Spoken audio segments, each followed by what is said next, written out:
विद्यार्थियों को बनाया गया।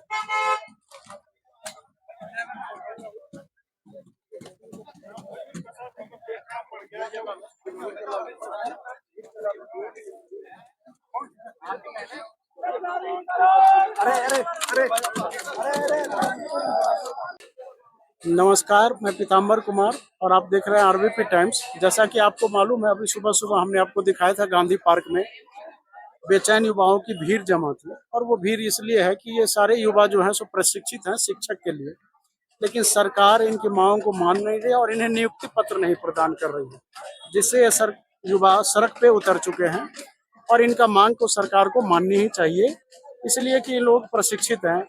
और इस तरह से युवा भटक जाते हैं यदि आप उन्हें समय पर नियुक्तियां नहीं देते हैं तो फिर तो सरकार को भी ये चाहिए। तो इस संस्था में इसी संदर्भ में पूछताछ करते हैं भाई से कि मतलब क्या बात है और किस तरह की नियुक्तियां चाहते हैं कि और उसमें क्यों डिले हो रही है तो इनसे। जी, हम सभी सर डीएलएड प्रशिक्षित बेरोजगार हैं।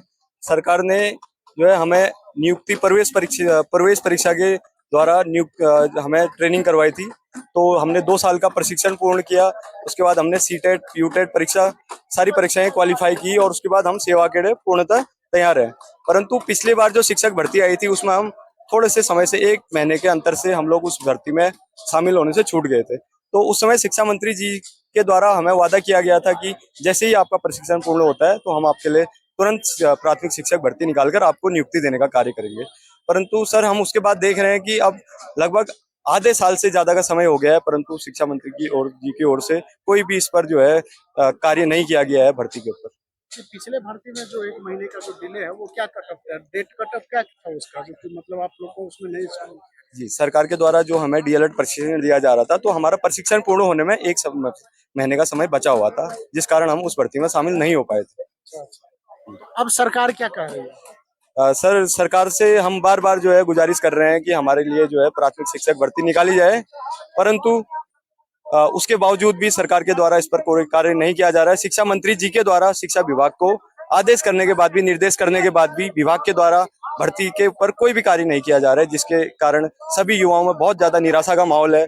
जैसे कि आप देख पा रहे हैं कि हम सभी उत्तराखंड के मूल निवासी और चयनित युवा हैं और विभाग में बहुत बार देखने को मिल रहा है कि जो पिछली भर्ती है उसमें अनेक अभ्यर्थी अन्य राज्यों से फर्जी डीएलएड के प्रमाण पत्र बनाकर नौकरी पा गए हैं। विभाग ना उन पर कार्रवाई कर रहा है और जो राज्य के मूल निवासी युवा हैं उनको आज सड़कों पर घूमने पर मजबूर किया जा रहा है। आपसे सवाल ये है कि अब चुनावी वर्ष भी आने वाला है और आप लोग की अभी नियुक्ति नहीं होने जा रही है, और चुनाव के जब भी महीने 2 महीने बाद जब घोषणा होगी उसका फिर आचार संहिता लगेगी तो फिर भी नियुक्तियां नहीं होंगी। अभी तत्काल आपकी मांगों को यदि नहीं मांगा जाता है उस संदर्भों को देखते हुए तो आपका अगला कदम क्या हो? तो सर यदि हमारी जो मांगों को है, अगर वो मंत्री जी हमारी मांगों को नहीं मानते हैं तो हम उसके बाद जो अगली प्रक्रिया हमारी धरने की प्रक्रिया रहेगी, और वो धरने की प्रक्रिया तब तक रहेगी जब तक हमारी जो भर्ती है वो पूरी ना हो, या जो हमारी मांग है वो पूरी ना हो, तब तक हम धरती पर यहीं पर सभी धरने पर रहेंगे। ये धरना का कार्यक्रम आप कब से देख करेंगे? सर जितनी जल्दी जितनी जल्दी मंत्री जी अगर हमारी बात माने और विज्ञापन जारी कर दें तो, और अगर यदि विज्ञापन तय तिथि के अनुसार जारी नहीं होता है तो हम उतनी जल्दी सभी, ये तो अभी कम संख्या में बच्चे दिख रहे हैं, तो ज्यादा से ज्यादा लगभग 650 से अधिक बच्चे यहाँ पर धरने में आपको देखने को मिलेंगे। तो मंत्री जी जो विज्ञापन जारी करेंगे तो क्या विज्ञापन के बाद फिर से इसका एग्जाम होगा, क्या टेस्ट होगा क्या? होता क्या है ना कि जैसे हम 2023 में हमने एग्जाम दिया, 1 साल कंप्लीट एग्जाम में चला गया, 2024-25 2 साल ट्रेनिंग होगी हमारी, 3 साल हो गए। अब आप देखिए 2026 का जुलाई माह आ चुका है, ठीक है, और आप देखिए कि लगभग 4 साल पूर्ण होने को है। और यहाँ अगर शिक्षक की हालत इस तरीके से होगी तो कहीं ना कहीं वो सोचनीय विषय है, क्योंकि आपको पता है कि बच्चों का भविष्य एक शिक्षक ही सुधारता है। तो अगर शिक्षकों को ही रोड में आना पड़ेगा तो ये एक देश के लिए भी या राज्य के लिए, हर किसी के लिए एक सोचनीय विषय है कि आखिर कहाँ पे गलती हो रही है। तो कहीं ना कहीं ये मंत्री जी को भी और ये कहीं ना कहीं हमारे माननीय जो मुख्यमंत्री जी हैं उनको भी संज्ञान में लेना चाहिए, और इस पर शिक्षा विभाग को कड़े निर्देश देने चाहिए कि तुरंत से तुरंत जल्दी से जल्दी कार्यवाही की जानी चाहिए। आपसे सवाल ये है, हाँ, कि आपसे सवाल ये है कि भर्ती अभी नहीं कर रही है सरकार आप लोगों की भर्तियां, और आप लोग अपना काम पूरा कर चुके हैं, लेकिन चुनावी वर्ष है, चुनाव में भी आपकी भर्तियां हो सकता है नहीं है, या लटका दिया जाए फिर से, या चुनाव में आपको फिर वादा किया जाए कि चुनाव के बाद हम करेंगे। इस संदर्भ को आप सरकार के संदर्भ को देखते हुए और अपने संदर्भ को देखते हुए आप क्या सोचती हैं कि अगला कदम सरकार के विरुद्ध होना चाहिए हम वो मतदान कहाँ करेंगे या क्या करेंगे, या सरकार से हमारी क्या डिमांड है, या हम किस तरह का करेंगे इसमें जो है।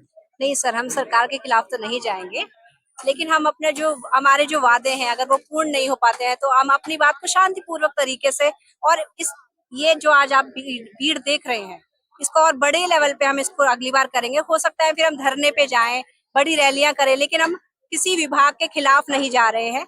मंत्री जी ने वादा किया और हमें पूरा भरोसा है कि मंत्री जी अपना वादा पूर्ण करेंगे। धन्यवाद। नहीं, इतना सब कुछ होते हुए आप लोग को सड़क पे उतरना पड़ा है, उसके बावजूद भी सरकार का विरोध आप नहीं करना चाहती हैं, इसके पीछे क्या कारण है? नहीं, एक्चुअली प्रॉब्लम ये है कि अभी मंत्री जी ने बोल दिया है कि भर्ती निकालिए, लेकिन वो शिक्षा विभाग नहीं सुन रहा है। तो ये जो हमारा गुस्सा है ये शिक्षा विभाग के लिए है कि जब मंत्री जी ने बोल दिया है तो आप लोग उसको करिए। तो आपको क्या लगता है कि शिक्षा मंत्री के नियंत्रण से बाहर है शिक्षा विभाग?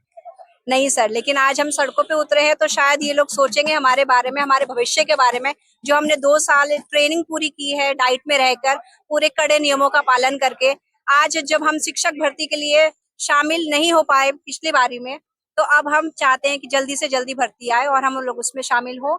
जो बच्चे पहाड़ में नौनिहाल जो हमारा वेट कर रहे हैं कि शिक्षक आएगा हमें पढ़ाएगा, हम उसके लिए तैयार हैं। अब हमें चाहिए कि बस भर्ती आए और हम उसमें शामिल हो और हम शिक्षक बने, बच्चों को पढ़ाएं। ठीक है, आप बताइए मैम, ये शिक्षा विभाग का जहाँ तक बात हो रहा है, तो क्या शिक्षा विभाग में आप लोगों ने किसी तरह का ज्ञापन दिया? शिक्षा विभाग में शिक्षा विभाग में किसी तरह का ज्ञापन दिया आपने जो है, और ज्ञापन यदि लिखित में दिया तो लिखित में वहां से क्या उत्तर मिला? अभी शिक्षा विभाग में हमने अपना लिखित नोटिस दिया था, लेकिन वो कह तो यही रहे हैं कि हम काम कर रहे हैं, लेकिन हमें दिख तो कहीं भी नहीं रहा है। नहीं, आपको लिखित में उन्होंने जवाब दिया या मौखिक? उन्होंने मौखिक दिया। आपने रिटर्न दिया था तो उसका रिसीविंग लिया था आपने? हाँ, लिया था, रिसीविंग रिसीविंग लिया था। ठीक। तो आप उस रिसीविंग के द्वारा फिर नहीं गई हैं शिक्षा विभाग में? किन से मिला? शिक्षा विभाग में अभी तक जितनी बार भी हम गए हैं तो हमें आश्वासन ही दिया जा रहा है कि आपका काम हो रहा है, लेकिन अभी बहुत टाइम हो चुका है और कोई काम हमें दिखता, मतलब लग तो नहीं रहा है कि कोई काम हो रहा है। शिक्षा विभाग में आप लोग जो मिले या ज्ञापन दिए वो किन्हें दिए थे? डायरेक्टर को, सेक्रेटरी को, या एजुकेशन ऑफिसर को, या सुपरिंटेंडेंट को? किसे? डायरेक्टर स्तर पर हम मिल चुके हैं सर से, तो हमको बार बार वहाँ से आश्वासन मिल रहा है कि आपकी प्रक्रिया चल रही है। तो सर हम ये अब इस रैली के माध्यम से मंत्री जी को बताना चाह रहे हैं कि जो बार बार हमको आश्वासन दिया जा रहा है तो हम खुद को एक ठगा हुआ महसूस कर रहे हैं। हम इस मंच के माध्यम से मंत्री से कहना चाहेंगे कि आंखें मूंदने से खतरा न जाएगा, वह भी देखना पड़ेगा जो देखा न जाएगा। टूट चुका है सब्र मोहब्बत का, अब झूठी दिलासाओं से रहा नहीं जाएगा। जो मंत्री जी बार बार हमें ये झूठी दिलासाएं दे रहे, चाहे वो अधिकारी के स्तर पर हो या मंत्री के स्तर पर या उनके निजी सहायक के स्तर पर, उससे हम तंग आ चुके हैं सर। अगर मंत्री जी ने प्रक्रिया शुरू करनी है तो हमें बताइए क्यों ये डिले हो रहा है। क्योंकि एक और जहां हम न्यूज़पेपरों के माध्यम से देखते हैं कि जो एकल स्कूल है जहां जो केवल एक शिक्षक है, वो शिक्षक वहाँ पे जो 4th क्लास है वो प्राइमरी पे नहीं है, तो स्कूल खोलने का काम, सफाई का काम वो सब रूप से शिक्षक देखता है। तो उन स्कूलों में भी वो एकल शिक्षक है, वो किस तरीके से उस चीज को मैनेज करे। तो दूसरी ओर जो बात उठती है कि बार बार स्कूल बंद हो रहे हैं, तो वहाँ शिक्षकों की कमी से स्कूल बंद हो रहे हैं और जानबूझकर यहाँ पे शिक्षक भर्ती प्रक्रिया में डिले किया जा रहा है, इसमें देरी की जा रही। तो हमारी ये छोटी सी रैली के माध्यम से मांग थी कि इस प्रक्रिया को तेजी से चलाया जाए। अगर ये मांग नहीं मानी जाती है तो अगली बार इसे बड़ी संख्या में मंत्री जी के घर तक कूच किया जाएगा। आज क्या यदि मंत्री जी आपसे मिलते हैं तो क्या उन्हें आप ज्ञापन सौंपेंगे कोई? जी सर, बिल्कुल हमारे पास विज्ञापन तैयार है। मंत्री जी से मिलने की हमने बात भी रखी है। हो सकता है मंत्री जी से हमारी मुलाकात हो तो हम दोबारा से मंत्री जी से अपनी बात रखना चाहेंगे उनके सम्मुख, और हम चाहते हैं कि मंत्री जी की ओर से ये सकारात्मक संदेश और आगे आके बढ़ा दिया जाए, ताकि जो निराशा इस युवा के अंदर है, जो जिनको आपने 2 साल ट्रेनिंग दे रखी है, एक लंबी प्रक्रिया के माध्यम से आपने एग्जाम लेके चुना है। जब ये एग्जाम होता है डीएलएड का एंट्रेंस एग्जाम, लगभग 60 से 70 हजार लोग उसमें बैठते हैं, तो उसमें से 650 लोग चुनकर जो उत्तराखंड सरकार की जो 13 डाइट है, हर जिले में एक डाइट होती है जहाँ पे एक प्राथमिक शिक्षक बनने की ट्रेनिंग दी जाती है, कैसे एक बच्चे के मनोविज्ञान को समझा जाए, उसको समझने की ट्रेनिंग दी जाती है। उसके बावजूद भी जब हमें 6 महीने 7 महीने इंतजार करना पड़ रहा है तो यकीनन ये दुखद है सर। हमने जो वहाँ पे सीखी है वो चीजें हम कैसे स्कूल पे जाके इम्प्लीमेंट कर, तब तक तो हमारे दिमाग से वो प्रैक्टिस से हट जाएगा। तो हम चाहते हैं कि जो हमने 2 साल में वहाँ पर प्रशिक्षण लिया है, हम उसे अपने स्कूल पर जाकर उस जमीनी स्तर पर जाकर उसे लागू कर पाएं, तो यकीनन वो हमारी ट्रेनिंग सार्थक हो पाएगी। Thank you. आप अपना नाम बताइए। मेरा नाम कैलाश पांडे है। तो आप देख रहे थे आरबीपी टाइम्स और मैं हूं पीताम्बर कुमार। आगे भी आपको हम दिखाते रहेंगे कि युवा बेरोजगार क्या करते हैं, किस तरह का इनका कदम होता है। ये सब कुछ आप देखते रहिए लगातार आरबीपी टाइम्स पर।